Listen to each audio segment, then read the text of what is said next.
रमन तेनु तन द्विज सहस सत बरहो सहित परिवार। मैं तुम्हारे संकल्प लगी दे नहीं करब ज्यो नार।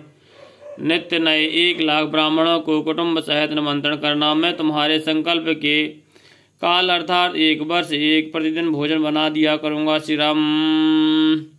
यही विधि भूप काष्ट अति थोर होई हही सकल विप्र बस तूर।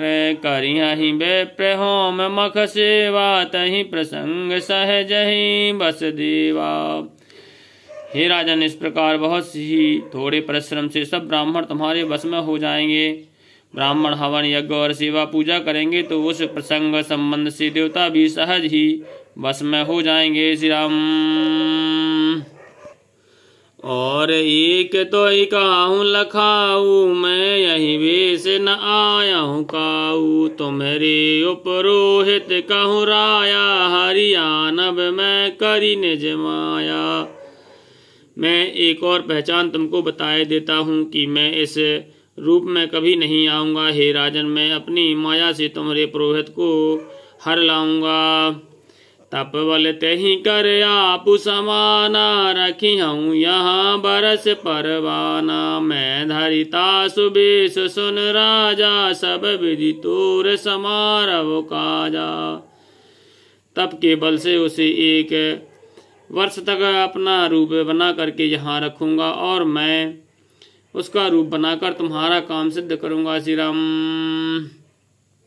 गए निस बहुत शयन अब कीजे मोहि तो ही भूप भेंट दिन तीजे। मैं तप बल तो ही तो रग समेता पहुँचहूँ सोवतही निकेता। हे राजन, रात बहुत बीत गई है, अब सो जाओ। आज से तीसरे दिन मुझसे तुम्हारी भेंट होगी। तप के बल से मैं घोड़े सहित तुमको सोते ही मैं घर पहुंचा दूंगा। श्री राम। मैं आवब सोई बेश धरी पहचान हूँ तब मोह। जब एकांत बोलाए सब कथा सुनावूँ तो सियावर रामचंद्र की जय। मैं वही पुरोहित का वेश धरकर आऊंगा। जब एकांत में तुमको बुलाकर सब कथा सुनाऊंगा तब तुम मुझे पहचान लेना। शयन कीन नृपया सुमानी आसन जाए बैठ छल ज्ञानी। श्रीमत भूप निद्रायति आई सो किम शोभ सोच अधिकाई। राजा ने आज्ञा मानकर शयन किया और वह कपट ज्ञानी आसन पर जा बैठा। राजा थका था, उसे खूब गहरी नींद आ गई, पर वह कपटी कैसे सोता, उसे तो बहुत चिंता हो रही थी।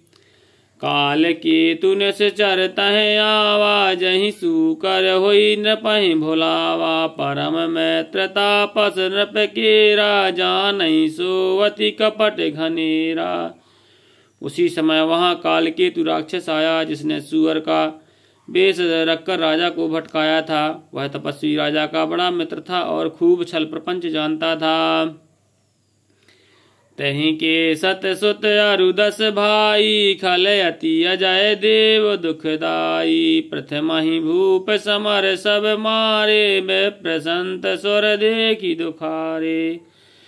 उसके 100 पुत्र और 10 भाई थे जो बड़े ही दुष्ट, किसी से ना जीतने वाले और राजाओं को देवताओं को दुख देने वाले थे।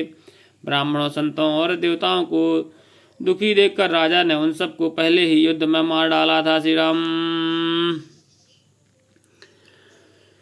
तही खल पाछल बयारु सम्हारा तापस नृप मिली मंत्र विचारा। जहिर पूछे सोई रचऊँ पाऊ भावी बस न जान कछुराऊ।